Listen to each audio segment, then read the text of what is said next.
Bismillahirrahmanirrahim. Alhamdulillahirabbil alamin. Wassalatu wassalamu ala asyrafil anbiya'i wal mursalin Muhammadin wa ala alihi wa sahbihi ajma'in. Amma ba'd.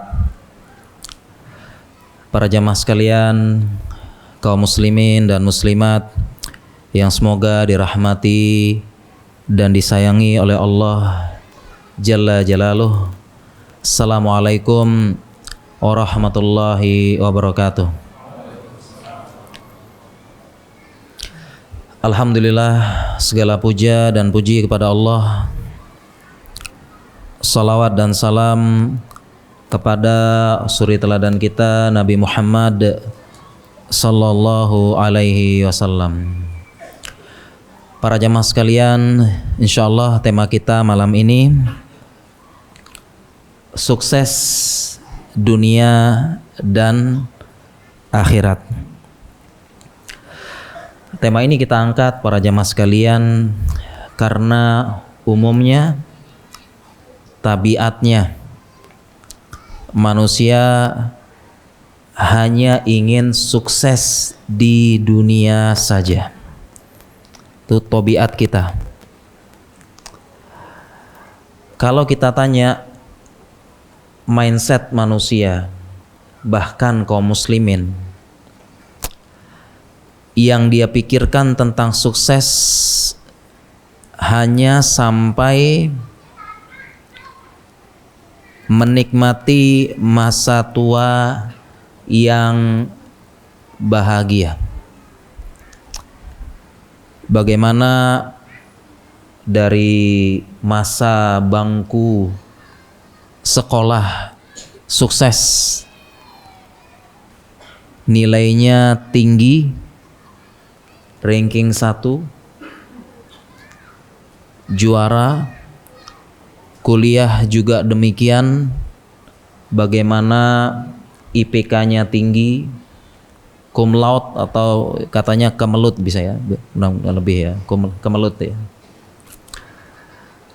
Kemudian yang dipikirkan bagaimana mendapatkan pekerjaan yang layak setelah itu, yang bergengsi di perusahaan yang bonafit, kemudian menikah, punya anak, kemudian membesarkan anak, anaknya berhasil semuanya jadi orang, punya harta penghasilan sendiri, punya rumah, punya kendaraan, kemudian punya tabungan masa tua, menikmati masa tua yang indah, yang bahagia, bermain dengan cucu. Kemudian sampai situ titik. Sukses di dunia. Mindset kita secara umum sampai itu.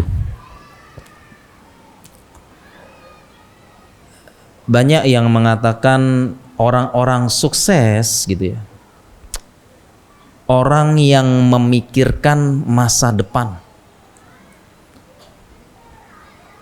Coba kita lihat sekarang ya, orang-orang sampai kaum muslimin pun demikian. Ketika dipikirkan sukses, pikirannya sampai situ aja. Masa depannya bagaimana menikmati masa tua yang bahagia. Orang cerdas, orang yang memikirkan masa depan. Ini rumus ya, padahal para jamaah sekalian, ada masa depan yang paling depan. Kalau memang cerdas gitu ya, masa depan yang paling depan, yaitu sebagaimana hadis Nabi Shallallahu Alaihi Wasallam, beliau bersabda, al-kayyisu liman mandana nafsahu wa amila lima ba'dal maut. Al-kayyis itu artinya orang yang cerdas. Ya, persis seperti pemikiran kita sekarang. Yang cerdas itu yang mikirkan masa depan. Al-kayyisu, sabda beliau, orang yang cerdas adalah orang yang mempersiapkan dirinya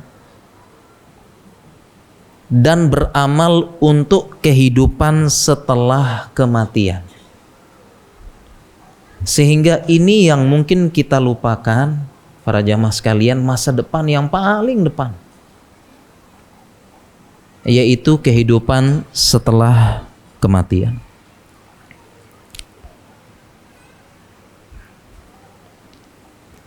Rata-rata kita berpikir sukses dunia saja gitu ya. Padahal para jamaah sekalian, kalau kita memikirkan sukses akhirat sebagai orientasi utama, otomatis dan pasti sukses juga di dunia. Pasti.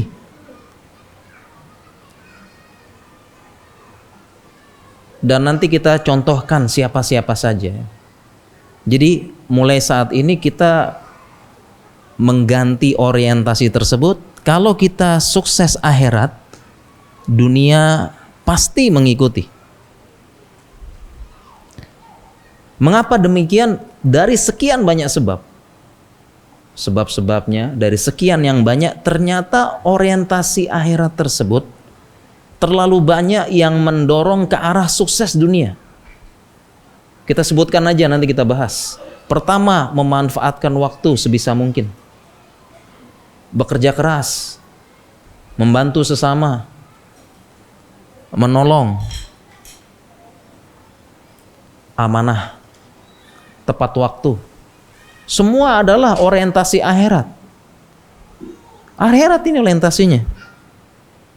Dan itu semua mau tidak mau mendorong kepada kesuksesan dunia. Dan nanti kita sebutkan contoh-contoh para sahabat. Dan Rasulullah SAW nanti saya sebutkan. Contoh sukses dunia luar biasa. Jadi kalau kita sudah orientasinya akhirat, berpegang teguh dengan agama, dunia mengikuti. Sukses.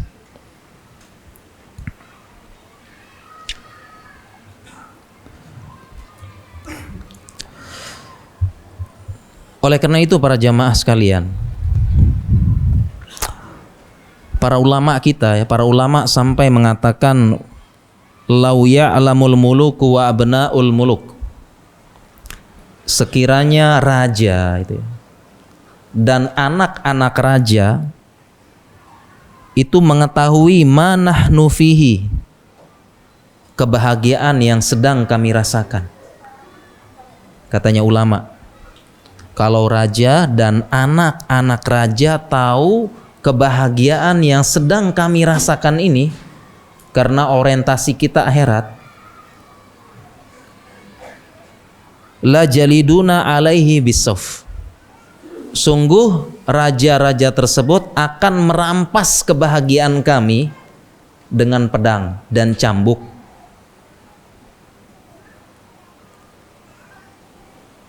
Tetapi kebahagiaan tersebut tidak bisa direbut oleh raja dan anak-anak raja.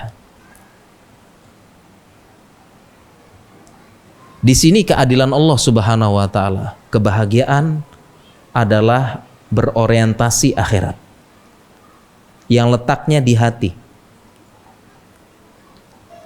Karena katanya ulama, yang namanya raja biasanya gitu ya, biasanya tadi merebut. Tidak boleh ada yang lebih dari dia. Dari harta, raja jelas paling kaya. Tahta, raja pasti merebut. Kerajaan sebelah diserang. Apalagi harta, tahta, wanita. Wanita apalagi?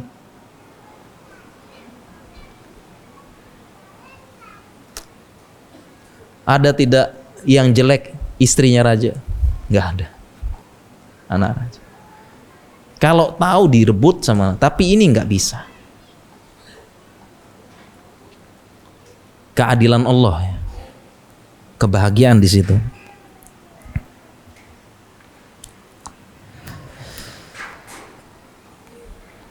Para jamaah sekalian yang semoga dirahmati Allah,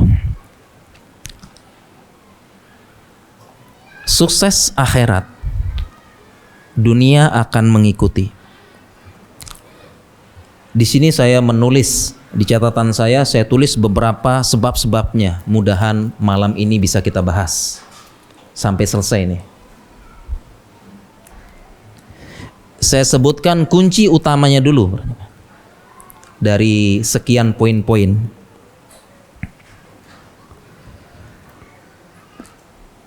Kunci utama adalah setiap tindak tanduk kita, bagaimana kita itu berharap pahala dari Allah, orientasi dari Allah, orientasi akhirat yang kita tidak akan menyesal dan kita tidak akan berharap dengan manusia nanti. Kebanyakan kekecewaan, putus asa, karena kita berharap dengan manusia. Berharapnya dengan berharap yang luar biasa, itulah muncul kekecewaan. Tetapi kalau orientasinya akhirat dan harapannya hanya Allah semata, situlah puncak kebahagiaan.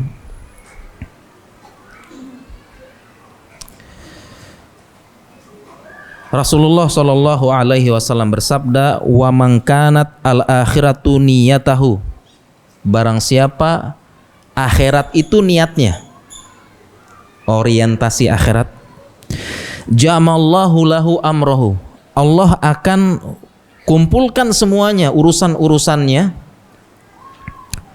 wa ja'ala ginahu fi qalbihi, Allah jadikan kekayaan di hati. Ya, dalam hadis lain, innal gina gina nafs, sesungguhnya kekayaan di sini. Kebahagiaan nih. Kalau saya ceritakan para jamaah kebahagiaan di hati ini, saya sebagai seorang dokter ya, menerima curhat pasien dan sebagainya. Wah, kaya, terkenal, pintar, cerdas. Terkadang mereka lupa ini kebahagiaan di hati. Datang ke dokter minta obat penenang. Ya, kalau bukan amanah dari dunia kedokteran, saya sebutkan orang-orangnya mungkin jamaah kaget.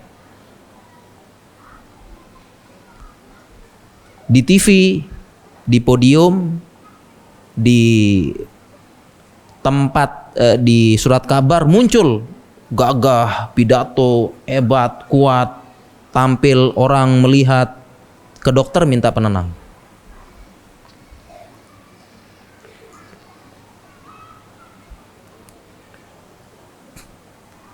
Ketenangan di hati. Wa ja'ala ginahu fi qalbihi, Allah jadikan orientasi akhirat, ketenangan di hatinya. Dan selanjutnya yang penting, wa atathu dunya wa hiya ragimah. Kalau sudah orientasinya akhirat, dunia akan mendatangi dia dalam keadaan menghinakan diri. Wa hiya ragimah. Kalau sudah orientasinya akhirat.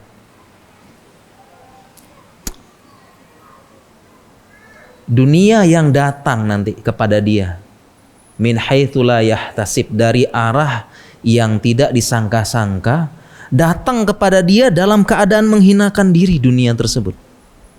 Yang bisa jadi kadang-kadang dia, saya kayaknya nggak butuh kayaknya, tapi kok datang. Saya sedang nggak terlalu butuh ini, tapi datang. Karena hatinya udah kaya.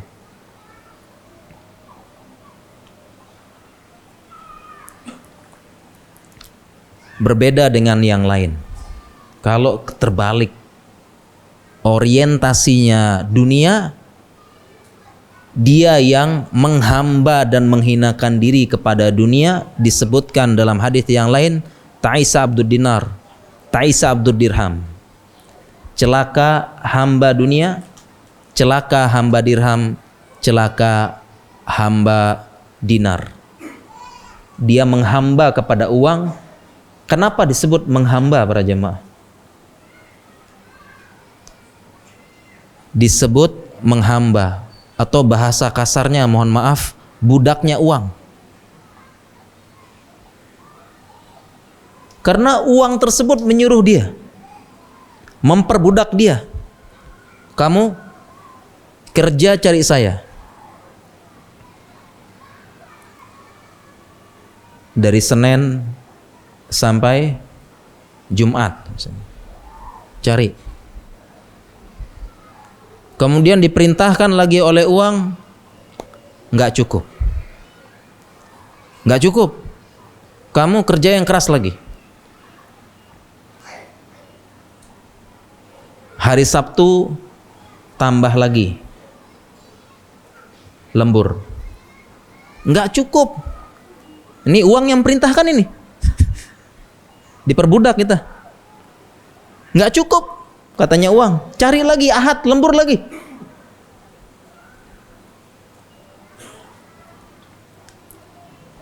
Ternyata uang masih perintah. Nggak cukup. Masih nggak cukup nih. Saya perintahkan kamu korupsi. Bagaimana jiwa kita? Nggih Pak. Nggih uang. Nggih uang. Siap. 86 dan uang siap. Dilaksanakan semua. Cara perintah budak. Capek, lelah, letih. Kemudian bersengketa dengan orang, diperintahkan oleh uang. Dan ternyata setelah dilakukan penelitian, ini fakta para jamaah, uang yang dipakai, uang yang kita nikmati hanya 10-20%. Selebihnya ngendap di bank ataupun dalam bentuk tanah dan yang lain-lain. Selama yang 80% tersebut tanah, ya, ngendap di bank itu, selama tidak dipakai berarti selama kita belum nikmati berarti uang itu telah memperbudak kita. Itu penjelasan Ibnu Katsir. Coba sekarang para jamaah, pasti di tabungannya ada uang ya? Di tabungannya bener ya. Di tabungannya ada uang para jamaah ya, ada ya? 100 juta ada? Oh, kurang ya. 200, 1 miliar. Nah, katanya Ibnu Katsir, 1 miliar yang di tabungan itu kalau belum kita pakai dia sudah memperbudak kita. Kalau kita belum pakai sampai saat ini. Dia tuh 1 miliar itu nyuruh kita berletih, begadang, kurang tidur, kemudian sengketa sama orang, rebutan proyek, sikut-sikutan. Itu yang suruh tuh yang di tabungan kita itu. Katanya Ibnu Katsir, kalau belum kita pakai kita udah diperbudak.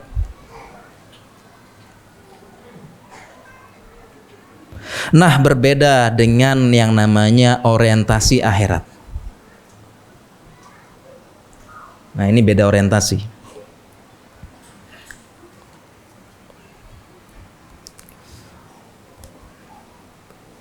Orientasi akhirat beda lagi.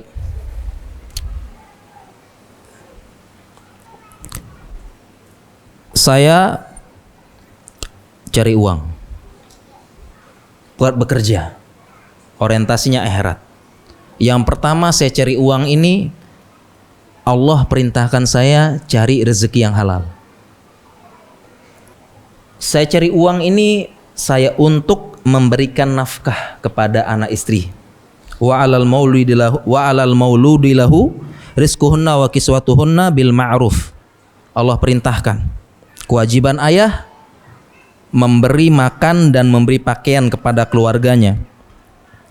Dan ini adalah sebaik-baik infak, katanya Nabi SAW, dinaron anfaqtahu ala ahlika a'zamuha ajron. 1 dinar uang yang engkau infakkan kepada keluargamu itu paling besar pahalanya. Jadi kalau kita masukkan uang ke kota infak masjid, memberi makan anak yatim, menyantuni janda, itu masih kurang pahalanya dibandingkan kasih makan anak istri. Kadang-kadang kita memberikan nafkah anak istri itu sepertinya kita biasa-biasa aja, padahal itu pahalanya paling besar, a'zamu ajron. Nah, orientasi kita nyari uang tuh ikutin perintah Allah. Kemudian ada uang di tabungan. Karena orientasinya akhirat, di tabungan itu saya nabung pertama untuk beli rumah. Karena perintah Allah menempatkan anak istri di tempat yang baik. Perintah Allah lagi. Askinuhunna min haitsu sakantum. Yang kedua, saya belikan tabungan tersebut, saya niatkan sekian persen untuk pergi umroh dan haji. Jadi di tabungan tadi 1 miliar ya, kita anggap 1 miliar nih, insya Allah jamaah ya kaya-kaya semua lah insya Allah ya. Wah insya Allah aminnya kencang juga. Insya Allah ya. 1 miliar ya, ternyata disimpan sebagian itu orientasi, sudah ada orientasinya 1 miliar itu. Udah ada nanti untuk nabung, untuk berangkat haji dan umroh sebentar lagi. Sebagian lagi nanti saya akan membangun masjid, sekian persen. Sekiannya lagi saya memberikan jatah bulanan ya untuk panti asuhan. Sekian persennya lagi untuk sekolah masa depan anak-anak, karena anak-anak butuh pendidikan, butuh uang, dan Allah perintahkan supaya kita punya pendidikan, berilmu. Thalabul ilmi faridatun ala kulli muslim. Yarfa'illahu alladhina amanu minkum walladhina utul ilma darajat. Banyak hadis-hadisnya. Hal yastawil ladzi ya'lamuna walladzina la ya'lamun. Kita ingat-ingat.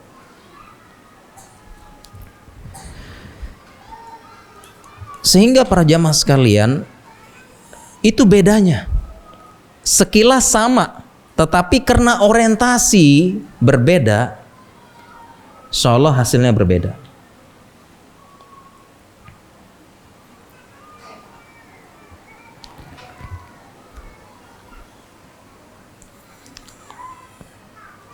Kemudian selanjutnya para jamaah ya, bagaimana kita bisa sukses ya dunia akhirat. Selain tadi orientasi akhirat, pokoknya orientasi ya. Jadi ada apa-apa nih kita orientasi akhiratnya apa ini loh. Itu kita pikirnya di situ. Yang kedua ini poin utama ya dari sekian poin nanti adalah mencari ridho Allah yang utama.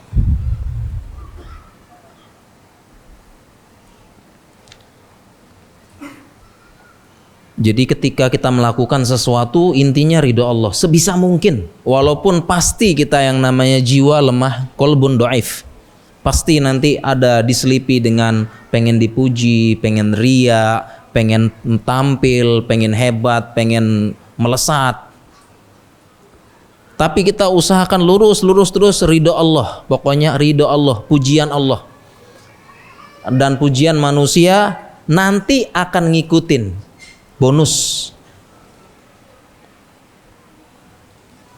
Dan ini yang susah dari kita ya, termasuk saya. Kalau melakukan sesuatu yang pertama kali kita pikirkan apa komentar manusia nanti. Nanti apa komentarnya? Apa ini? Apa kata orang? Apa kata dunia? Susah. Tapi itulah pentingnya ilmu, belajar dan diingatkan terus ridho Allah. Ridho Allah, ridho manusia mengikuti nanti. Tapi banyak kita berbuat apa komentar manusia, apa nanti gini, apa katanya nanti ya.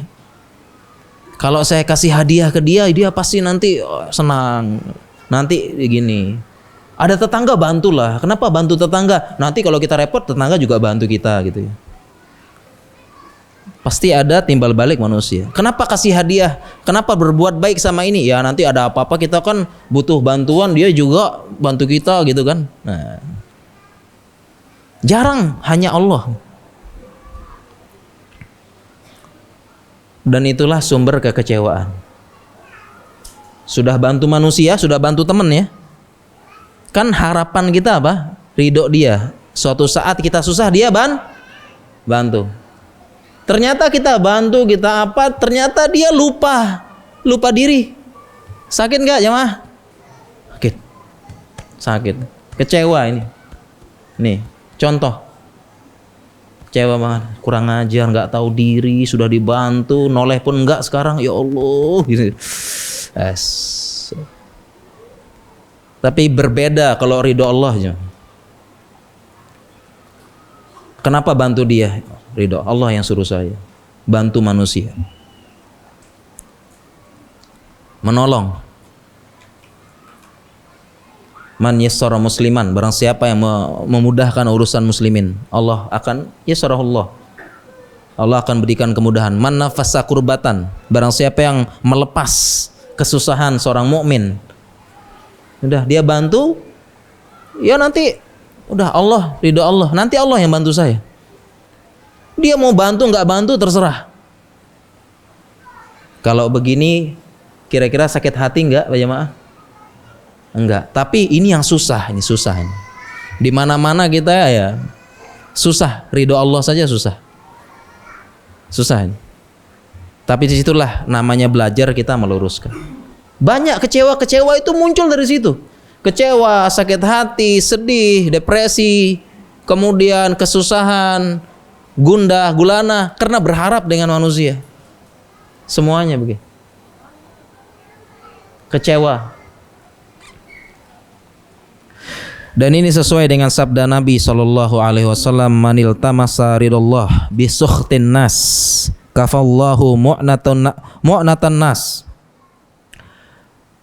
Mu'natan nas, barang siapa yang mencari ridho Allah dengan kemurkaan manusia, walaupun manusia murka maksudnya ya, karena kadang-kadang kita cari ridho Allah ya, manusia pasti ada yang tidak suka ya. Kita laksanakan sunnah dicibir, kita begini dicaci, diomongin di belakang, maka kafallah, Allah akan mencukupkan nanti, dibuat lapang ya, dibuat lapang hati kita insyaallah. Dan betapa banyak contohnya demikian ya. Pertama dulu saya pelihara jenggot ya, apalagi dokter dulu ya tahun 2000-an itu jenggot itu wah, itu memang agak berat ya jemaah ya. Sejak ada peristiwa di sini gitu. Nah itu berat ya. Oh dari macam-macam, kamu kan dokter nanti ketemu pasien. Bagaimana dokter itu pasien ketemu 50% sembuh gitu ya. Nggak gitu ya. Kan begitu. Baru ngeliat dokternya aja 50% sembuh. Ya. Insyaallah. Kemudian nanti apa setelah diperiksa sembuh 100%. Tapi pas lihat nota sakit lagi. Oh mahal gitu. Mahal gitu ya. Enggak ya. Ya enggak ya. Ternyata pertama memang berat gitu ya, berat apa. Tapi lama-lama biasa. Kan kafallah, Allah mudahkan. Banyak mungkin para ahwat jilbab lebar apa. Aduh, pertama susah, berat. Kemudian ada cibiran gini-gini, masya Allah ya. Lama-lama kafallah, Allah mudahkan. Udah enggak ada, biasa aja ngalir. Enggak ada apa lagi, Allah sudah cukupkan. Banyak. Dan yang kebalikan, wa mil tamasa ridon nas bisukhtillah azza wajal, barang siapa mencari ridho manusia dengan kemurkaan dari Allah, wa qalallahu azza wajalla ilan nas, maka Allah akan gantungkan dia kepada manusia, membuat dia benar-benar bergantung kepada manusia.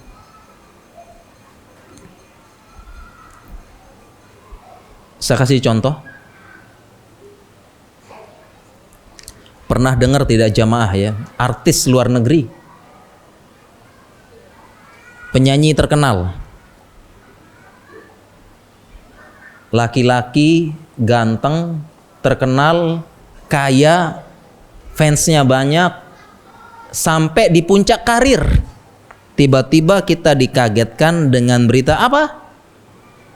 Ternyata ngikutin semua cuman. Iya, tiba-tiba bunuh diri.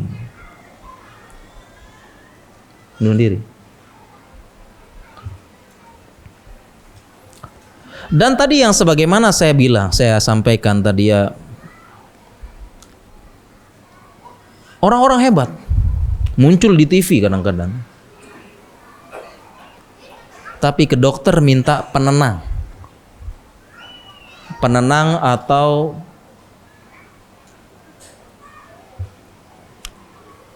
untuk obat peningkat mood.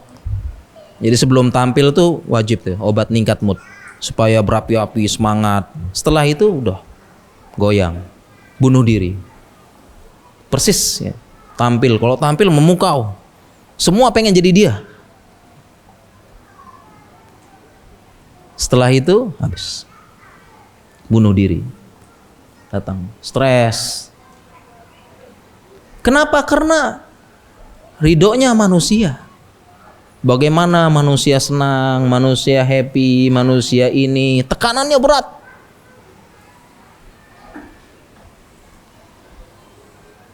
Karena nyari ridho manusia, bagaimana senang manusia.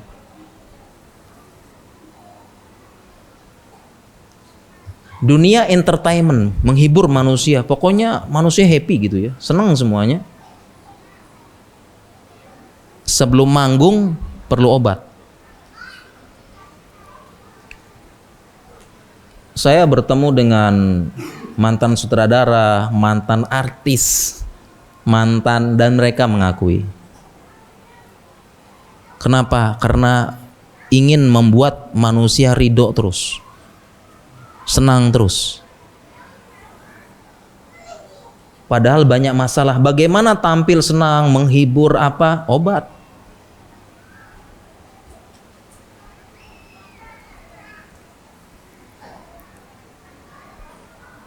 Dua poin utama ya para jamaah. Orientasi akhirat dan ridha Allah. Poin utama.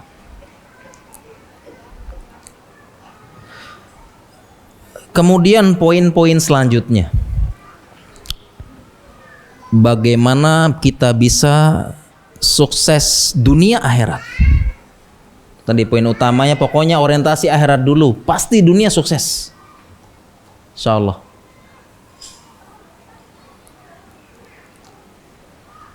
Dan kesuksesan utama tadi sudah kita sampaikan adalah kebahagiaan.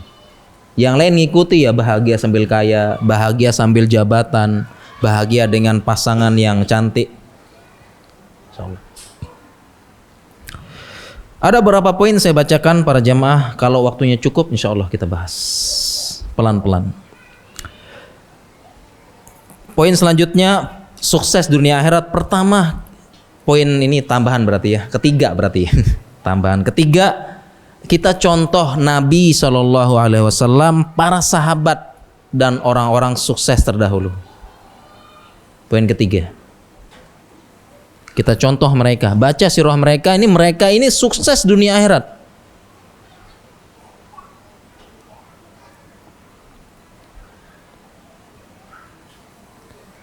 Poin keempat, sebutkan dulu ya. Poin keempat, kita menyadari dunia ini hanya sementara. Sehingga kita tidak terlalu berambisi dan tamak. Betapa banyak orang yang tamak dan berambisi, hancur. Dunianya hancur. Kemudian yang poin yang kelima, melihat contoh orang yang tamak dunia dan orientasinya dunia saja, hancur. Contoh, yang poin yang kelima, contoh sejarah orang-orang yang dia orientasinya dunia saja, hancur. Poin kelima, kita ingat-ingat. Poin keenam, menyadari akhirat itu selama-lamanya. Selama-lamanya dan tidak bisa dibandingkan dengan dunia. Bagaimana bisa kita bandingkan yang akhirat selama-lamanya dengan dunia yang cuma sebentar aja? Atastabdiluna alladzi huwa adna billadzi huwa khair. Ini kita sebutkan poinnya. Poin selanjutnya,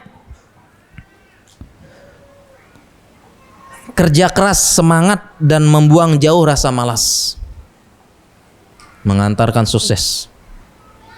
Kerja keras, semangat, dan membuang jauh rasa malas. Kemudian poin selanjutnya, agar bisa sukses dunia akhirat, menyadari kebahagiaan salah satunya adalah dengan cara membuat orang lain bahagia. Jadi kalau pengen bahagia tadi kan sukses tadi apa? Bahagia.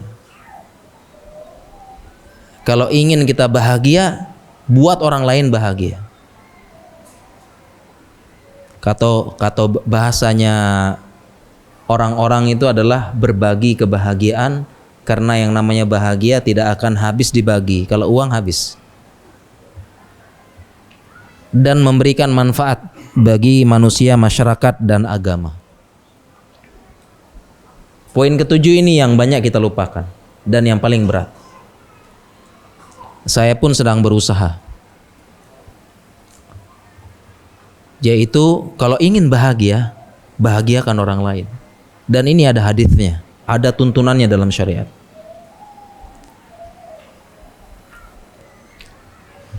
Ya. Kita bahas dulu yang poin pertama para jamaah. Saya izin minum.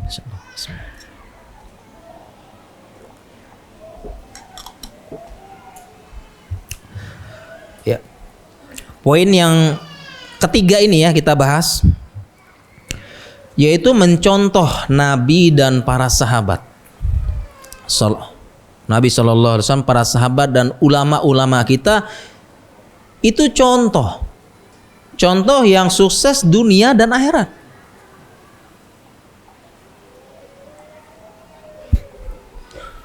Jadi kita lihat contoh supaya kita termotivasi, dan betapa banyak gitu ya. Motivasi itu kan muncul dengan melihat tokoh, melihat orang-orangnya. Makanya kalau kita lihat acara-acara TV, motivator-motivator pasti diundang-undang orang-orang yang sukses kan? Iya kan? Orang-orang yang sukses, ya, pengusaha yang sukses, pembicara yang sukses, ini diundang, diajak ngobrol, jadi motivasi. Nah, kita sebenarnya nggak usah jauh-jauh gitu ya. Contoh kita Rasulullah Shallallahu Alaihi Wasallam, para sahabat dan para ulama. Yang jadi masalah sekarang para jamaah, kita jarang bahas gitu. Pertanyaan sekarang, siapa yang pernah membaca sirah Nabi dari lahir sampai tamat, sampai habis? Kalau belum ya memang kita jarang nih. Kalau bisa bahas, nggak pernah tahu. Padahal mereka contoh ideal gitu loh. Sirah mereka contoh ideal. Itulah kenapa Al-Quran sepertiganya itu adalah sejarah, supaya kita mencontoh.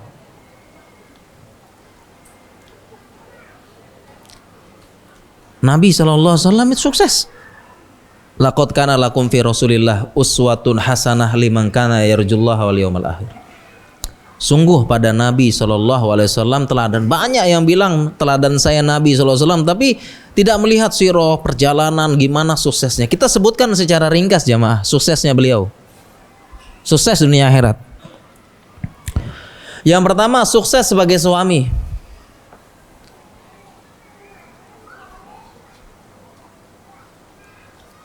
Sukses sebagai suami. Harus mengurus berapa istrinya? Berapa istrinya semasa hidup Nabi SAW? Mungkin jamaah ada yang bisa menjawab. Saya kasih hadiah. Nih, Fadol. Berapa? Semasa hidup? Semasa yang beliau, benar 11. Ya, benar. Iya, kalau dirinci 11 totalnya. Cuma yang menemani beliau 9 ya. Karena wafat 2. Ya benar, ini saya kasih hadiah Fadol, Pak. Ini buku saya, buku saku saya bawa ya. Buku ini ibu madrasah, ayah kepala sekolah. Kita bahas hari Ahad insyaallah. Fadol. Ada jamaah.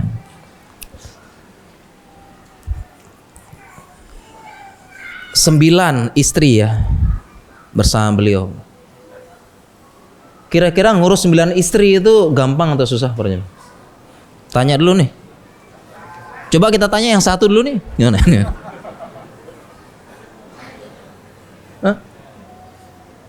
9.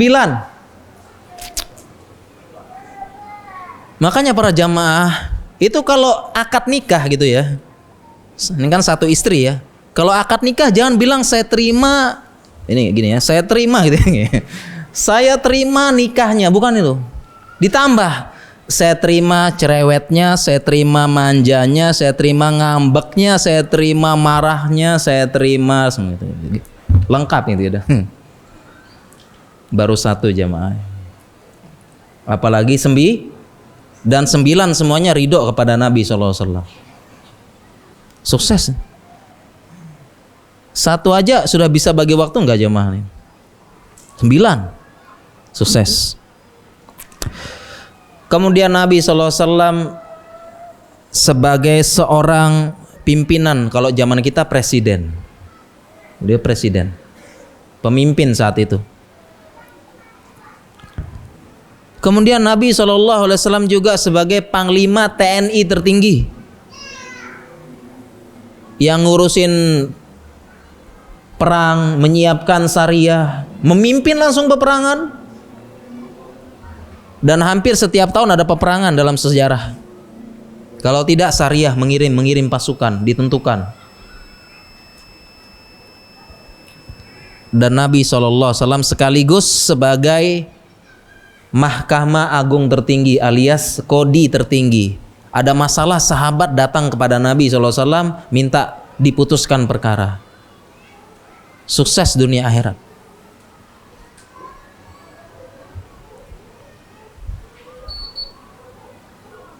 Sudah? Ya, terakhir ya, sudah. Terakhir, tanggung ya. Terakhir ya, insyaallah ya. Kemudian yang sukses sahabat juga para jamaah. Abu Bakar, saudagar kaya. Sukses. Di usia 40 tahun hafal Al-Qur'an. 40-an. Jadi mulai menghafal Al-Qur'an itu 40. Utsman bin Affan, saudagar kaya. Kaya. Bahkan dikisahkan itu ya, ketika Utsman wafat gitu, masing-masing istrinya 4 itu dapat 1.000 dinar.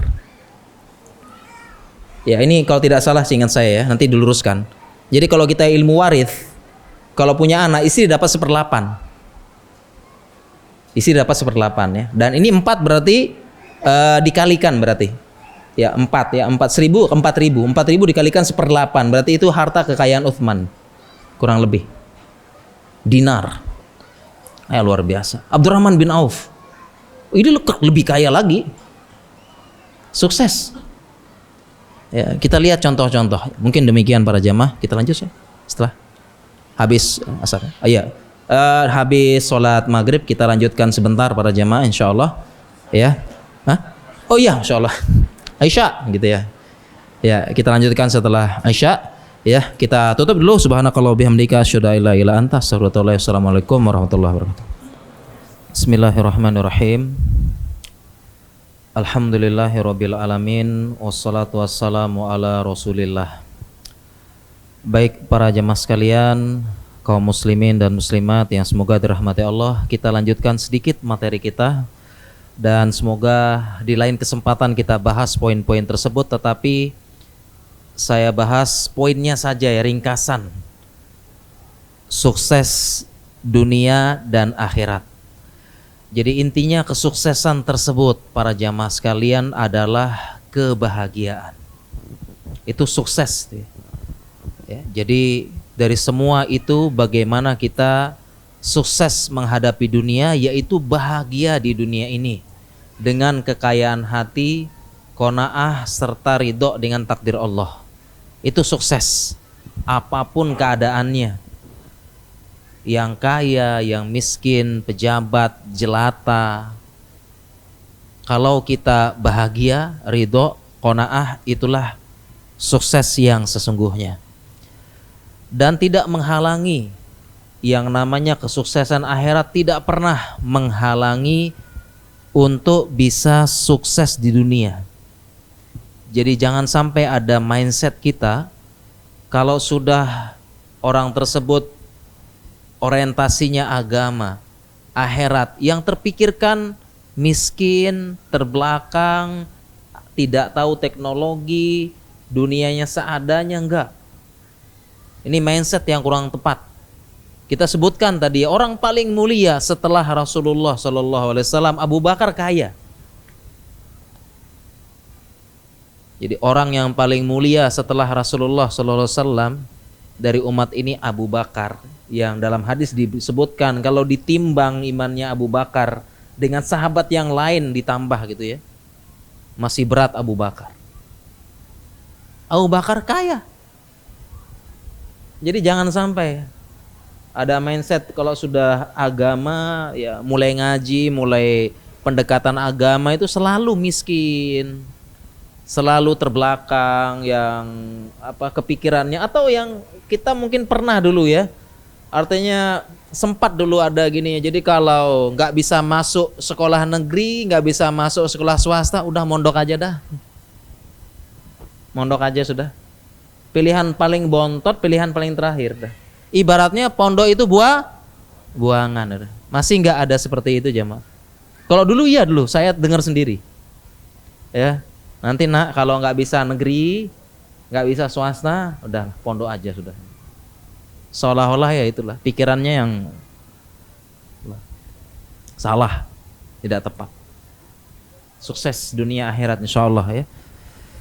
Dan kalau kita tadi orientasi ini terakhir lah sebelum karena ternyata waktu kita terbatas banget ya, biar nggak kemalaman jamaah ya. Terakhir, dan ternyata orientasi akhirat tersebut, perintah-perintah agama itu semua mendukung bagaimana kita sukses di dunia. Tadi kita sebutkan poinnya, pertama kerja keras, semangat. Agama nyuruh memerintahkan kita, Allah yang perintahkan ihris ala ma yanfa'uk wasta'in billah wala ta'jas. Bersemangatlah dengan apa-apa yang bermanfaat bagi kalian, jangan lemah. Perintahkan semangat. Ya. Bersemangat supaya melakukan apa-apa semangat, harus punya himmah aliyah tinggi. Kemudian juga semua yang mendukung kesuksesan itu perintah agama, orientasi akhirat. Menunaikan amanah, innallaha ya'murukum an tu'addul amanati ila ahliha. Ada kerjaan di kantor, kerjaan di mana kita kerjakan amanah kita, dipercaya oleh bos, diberikan ini jabatan gampang naik, ya dipercayakan proyek selanjutnya, bukankah perintah agama? Datang tepat waktu di kantor, mengumpulan proyek, mengumpulkan tugas tepat waktu, apa dan semuanya, tugas-tugas di sekolah, di kampus, tepat waktu, bukankah perintah agama wa'aufu bil ahdi innal ahda kana mas'ula? Tunaikan tuh janji tuh, tunaikan amanah. Perintah agama kan sebenarnya kan? Disuruh kita belajar, Iqra Bismi rabbikal ladzi khalaq. Disuruh baca, disuruh nyari informasi. Sedang susah, sedang apa? Musyawarah. Wasyawirhum fil amri fa idza azamta fatawakkal 'alallah. Ini perintah Allah lagi. Ada apa-apa, buntu masalah bisnis, musyawarah. Tanya kepada ahlinya, saya punya begini, kira-kira gimana? Begini. Ada masalah, musyawarahkan. Ada problem, musyawarahkan, minta pendapatmu gimana? Saya begini, kalau saya begini, kalau mungkin ada masukan, ada apa? Musyawarah. Perintahkan wasyawirhum fil amri. Musyawarahkan urusan kalian, fa idza azamta, oke, mantap. Azam. Bismillah tawakkalallah, jalan. Kan perintah agama semua itu supaya kita sukses di dunia. Dan masih banyak lagi para jamaah. Jadi kita udah orientasi akhirat itu semua itu. Melaksanakannya apa? Karena Allah yang perintahkan kan gitu. Jadi bukan semata tendensi dunia. Perintahkan. Dan yang terakhir, kok terakhir terus ya jadinya. Pengen dibahas semua. Terakhir, beneran terakhir ya. Ini penting soalnya, yaitu gimana? Kurang, maju. Oh, nggak nyala ternyata. Kemudian ini yang paling penting para jamaah, tadi kan kesuksesan itu kan sebenarnya bahagia para jamaah. Sebenarnya orang-orang ini nyari bahagia tuh kesana kesini, apa yang dicari itu sebenarnya kan kebahagiaan dia cari kan. Dia begini yang dia cari itu kesenangan gitu loh. Ya, yang penting bahagia. Ya, kebut-kebutan di jalan kan yang penting kan seneng. Jalan ke luar negeri kan seneng. Ngapain lagi pelihara burung? Seneng.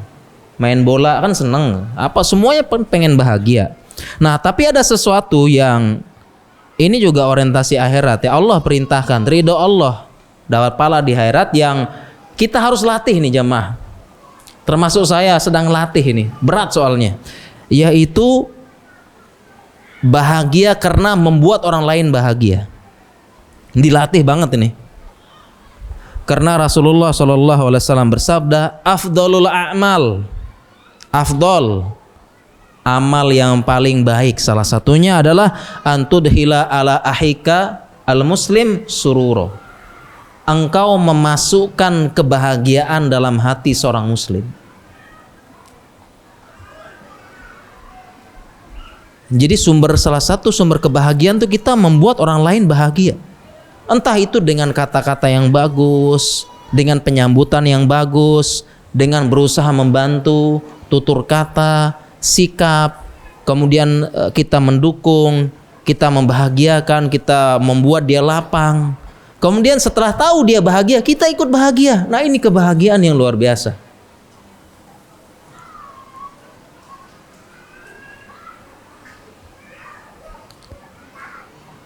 Ini yang kita latih nih jamaah nih. Coba dilatih ya. Ternyata setelah kita latih ini kebahagiaan ini. Membuat orang lain bahagia.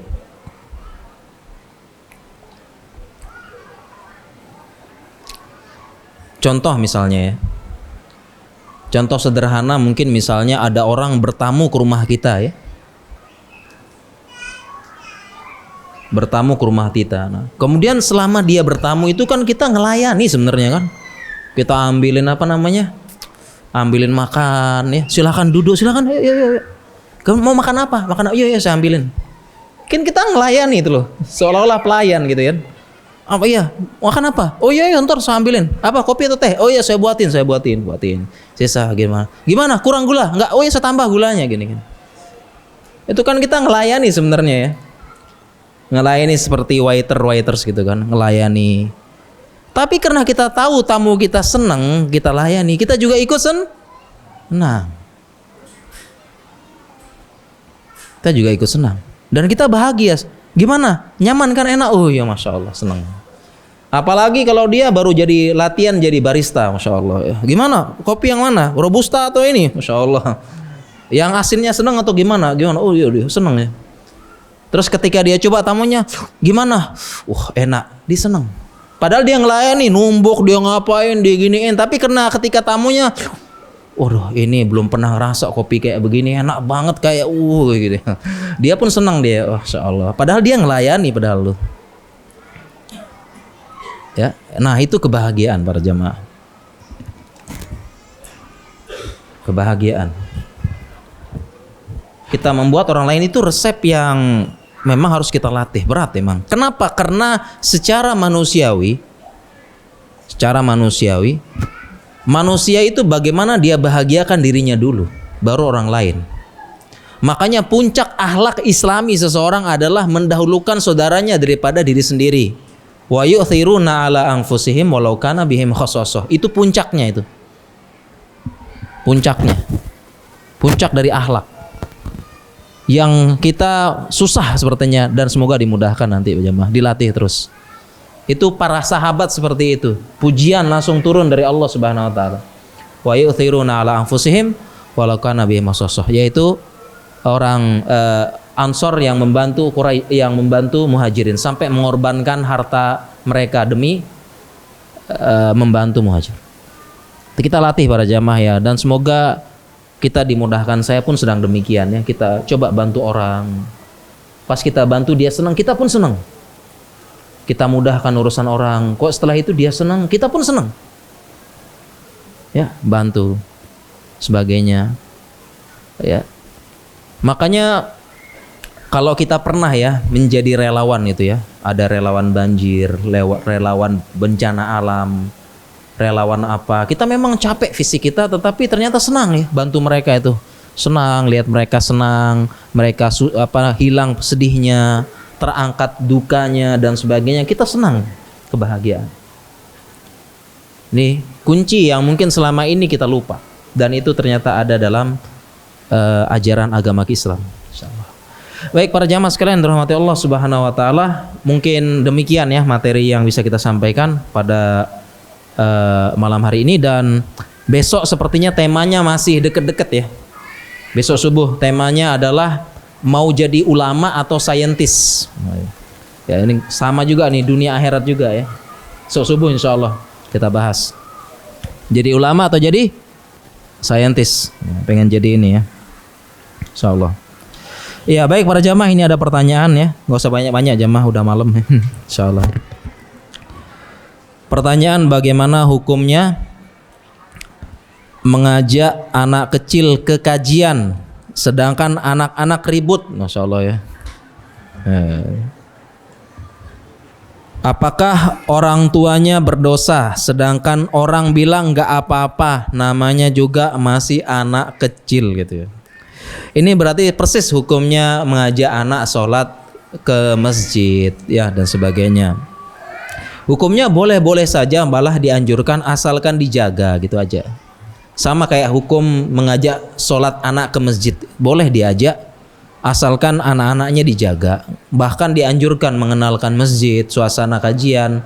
Cuma anak-anaknya diperhatikan gitu loh. Jadi kalau mulai ribut, mulai apa, dia tanggung jawab, jangan dilepas. Itu aja. Itu simple pertanyaan, demikian insyaallah ya.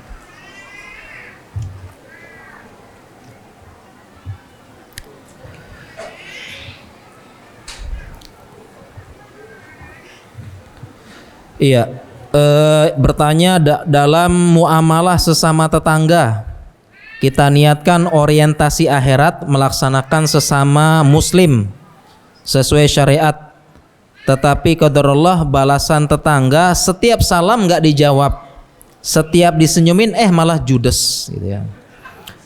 Mohon saran, ini berarti belum orientasinya akhirat berarti ini ya, belum ridho Allah semata.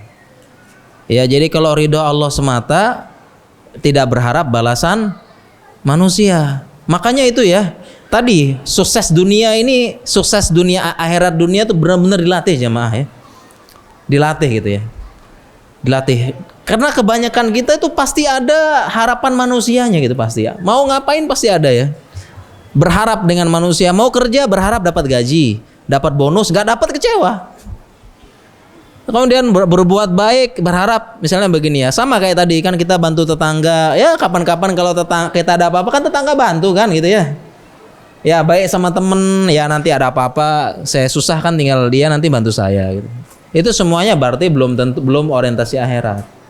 Kalau masih berharap ya udah, kenapa kita berbuat baik kepada tetangga ya, karena Allah memerintahkan, Rasulullah SAW perintahkan, dalam hadis disebutkan bahwasanya Jibril senantiasa berwasiat kepada Nabi SAW tentang tetangga, hak tetangga. Fal yukrim jarahu, hendaklah dia memuliakan tetangga, sampai-sampai Nabi SAW bersabda, saking kencengnya Jibril mengingatkanku tentang hak tetangga, seolah-olah aku berpikir tetangga jadi ahli warisku. Dan Nabi SAW. Jadi kalau kita baik sama tetangga sudah itu aja ya, udah ini karena Allah yang suruh. Orientasinya akhirat. Allah yang suruh. Mau dia balas enggak terserah. Yang penting Allah yang balas kalau saya. Mau dia begini sehingga ketika dia enggak balas ya kita enggak kecewa, enggak sakit hati. Ini kan nikmat banget. Nah, kemudian tiba-tiba ya kita kan enggak berharap ya. Tiba-tiba dia balas. Nah, seolah-olah kita dapat bonus yang tidak terhingga. Itulah disebut wa'atat hudunya wahya rogimah. Kita nggak berharap sama dunia, nggak berharap banyak gitu loh. Nanti Allah yang balas sendiri. Ada saja cara Allah balas. Min haitsulah yahtasib, dari Allah yang dari arah yang tidak disangka-sangka. Kita nggak butuh, nggak terlalu berharap lah. Nah, tiba-tiba kok datang gitu loh. Dalam keadaan kita nggak pengen datang, kita kan bersyukur banget. Dan ini yang disebut wa'atat dunya wahya rogimah. Dunia datang kepada kita menghina, tapi menghina datangnya. Ya kita lagi nggak berharap banget. Ya seperti itu ya. Oke, jadi kalau yang begini masih sakit hati berarti belum ya? Belum, insyaallah. Tunaikan saja ya.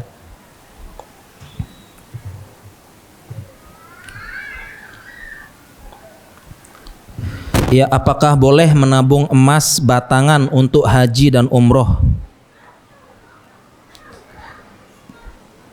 Nanti kalau sudah tidak ada gaji lagi diniatkan untuk banyak zakat mal. Wah, ini kurang lebih kayak tulisan dokter nih, sama-sama susah dibaca. Sebentar dulu ya. Tulisan dokter emang susah. Saya suruh apoteker aja biasanya.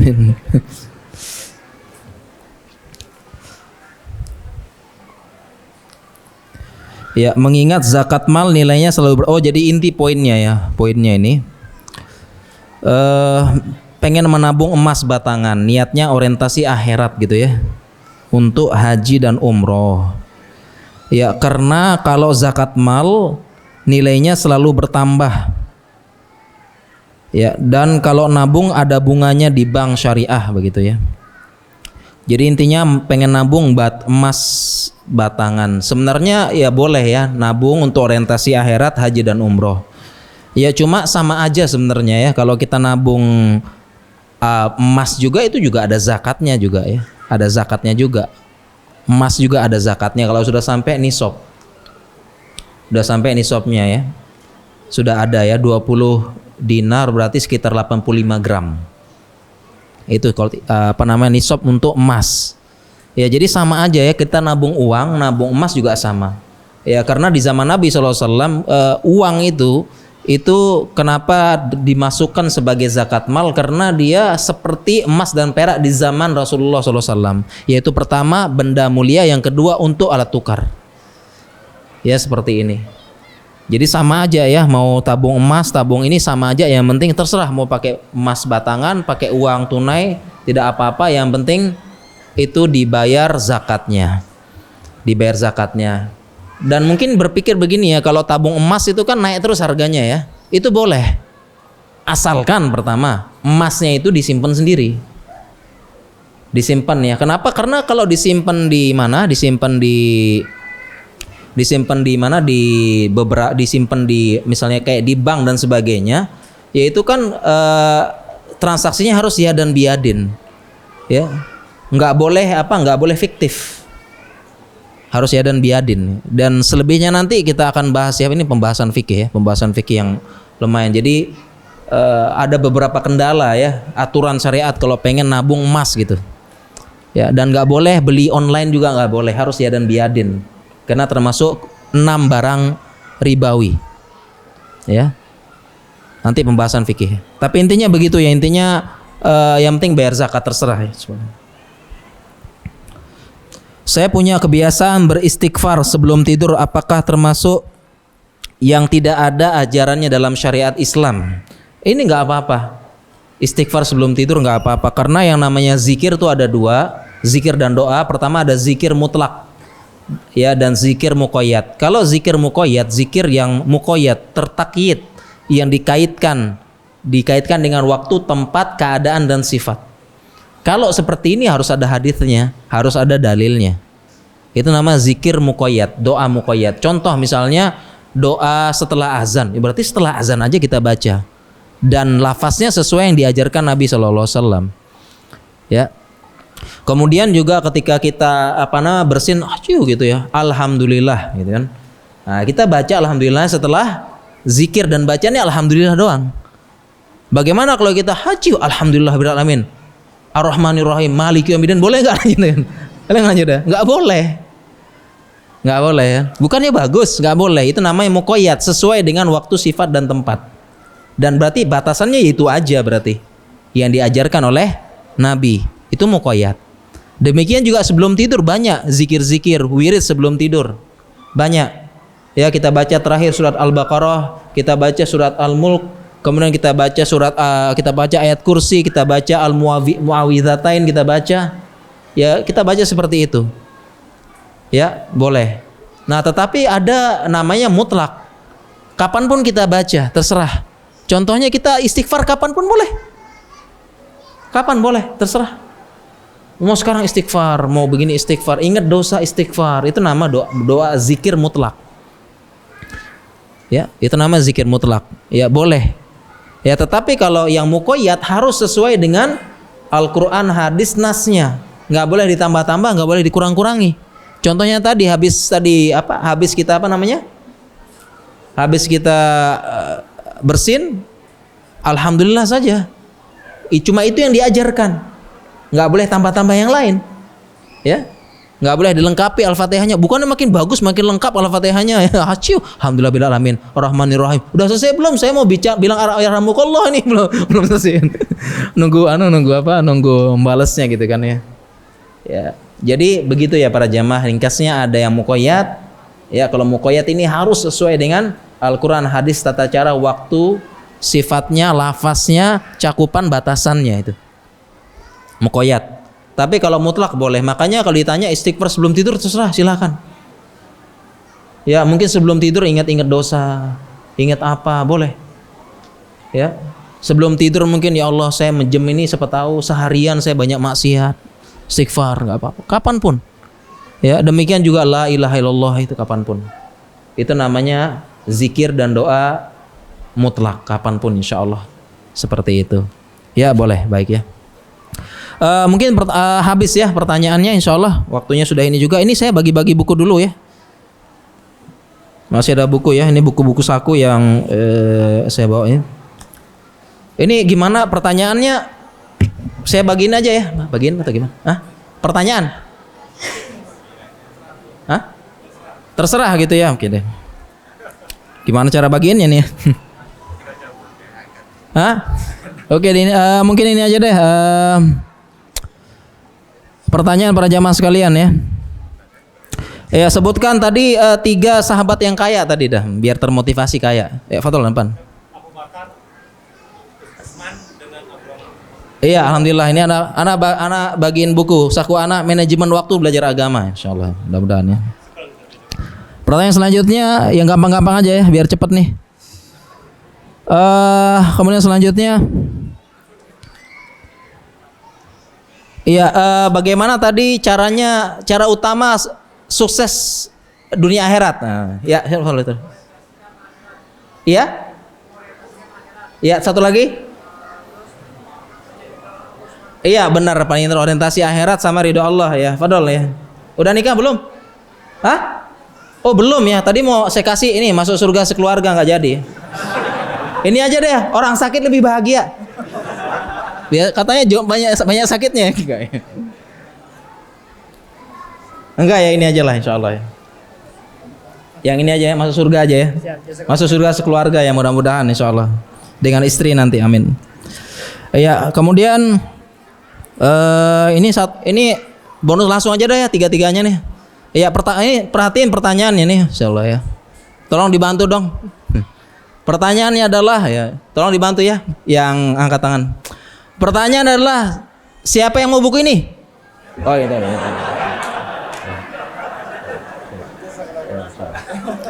iya Pak.